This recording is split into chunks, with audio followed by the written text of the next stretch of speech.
Saint Sixtus II, Pope, Martyr, 257, Appian Way, Rome. Saint Sixtus was a Grecian by birth, deacon of the Roman Church under Saint Stephen, and upon his demise, in 257 was chosen pope, being the 25th from Saint Peter. Saint Dionysius of Alexandria consulted him by 3 letters on certain difficulties, and recommended to him to bear a little while with the Africans and some among the Asiatics with regard to their error concerning the validity of baptism given by heretics. Accordingly this pope used towards them indulgence, contenting himself with strongly recommending the truth to them, and his successors pursued the same conduct till that error was condemned in the plenary council often mentioned by St. Austin. Saint Sixtus is styled by Saint Cyprian the peaceable an excellent prelate. Though some have ascribed 8 years to his pontificate, it is certain from all the circumstances of his history, that he only sat 1 year. Gallus, the successor of Decius in the empire, and a persecutor of the Christians, being despised for his cowardice, was slain with his son and colleague Volusius in 253, after having reigned 18 months. Hermilius then assumed the title of emperor, but was killed after he had reigned 4 months, without having been acknowledged by the Senate. And Valerianus, a person of a noble family, and great reputation, who had been censor and chief of the Senate, was acknowledged emperor by the consent of the whole world. He was at first more favorable to the Christians than any of the emperors before him had been, not excepting the Philips, and his palace was full of religious persons. By this means the Church enjoyed peace during 3 years and a half, which tranquility afforded an opportunity of holding many councils. But in 257 Valerian raised the 8th, or, according to Sulpicius Severus, the 9th general persecution, which continued 3 years and a half, till he was taken prisoner by the Persians. The change wrought in this emperor is ascribed by Eusebius to a motive of superstition, and to the artifices and persuasion of one Macrianus, who was extremely addicted to the Persian sect of the Magians, and to the black art.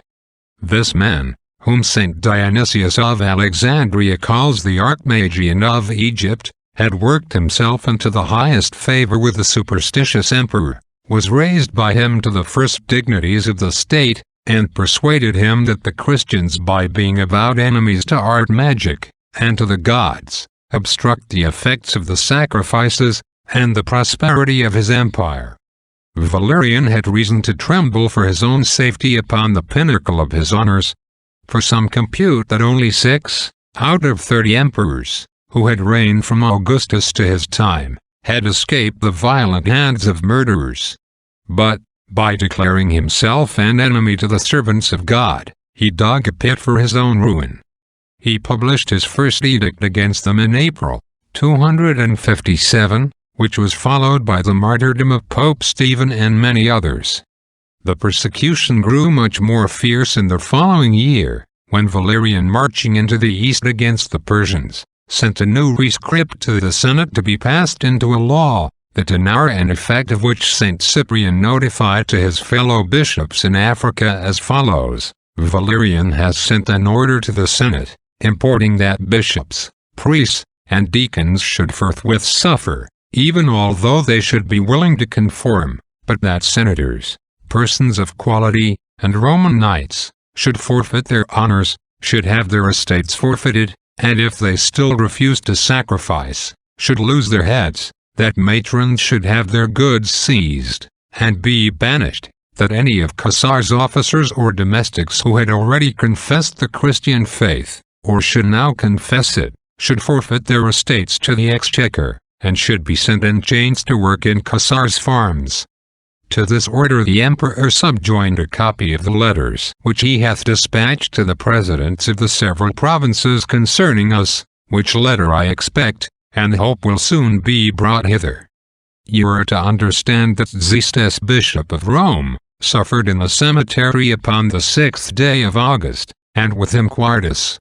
The officers of Rome are very intent upon this persecution, and the persons who are brought before them are sure to suffer and to forfeit their estates to the exchequer.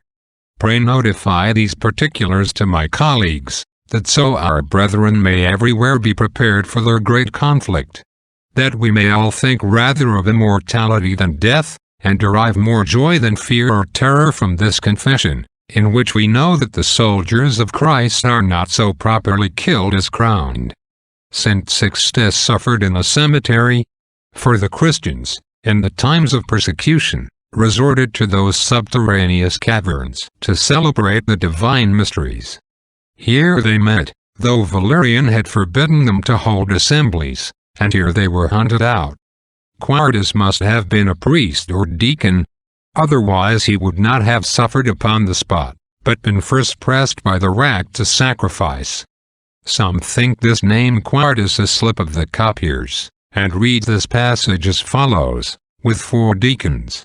For, say these authors, about that time 4 deacons suffered at Rome, Protextatus, Felicissimus, and Agapitus, with their bishop, as the Liberian and other ancient calendars testify, and Lawrence, who suffered soon after him.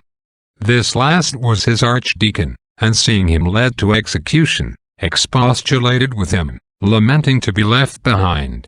St. Sixtus replied that he should follow him within 3 days, by a more glorious triumph, himself being spared on account of his old age. Those are mistaken who say that St. Sixtus was crucified. For the Liberian calendar assures us that he was beheaded in the cemetery of Calixtus, and the expression which St. Cyprian uses signifies the same. St. Cyprian suffered in the September following, and all the provinces of the empire were watered with the blood of innumerable martyrs. For though Valerian's first edicts regarded chiefly the clergy, they were soon extended to the whole body of Christians, old and young, men, women, and children, and great numbers of every condition, rich and poor, soldiers, husbandmen, slaves, and even children, were put to cruel deaths, as Eusebius, St. Cyprian, and the ancient martyrologies testify. Oremus.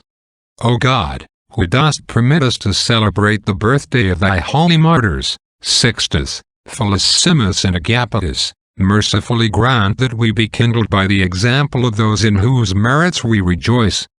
Per Dominum nostrum Iesum Christum filium tuum, qui tecum vivit et regnat, in unitate Spiritus Sancte Deus, per omnia saecula saecularum. Amen. Benedicat vos omnipotens Deus, Pater, et Filius, et Spiritus Sanctus. Amen.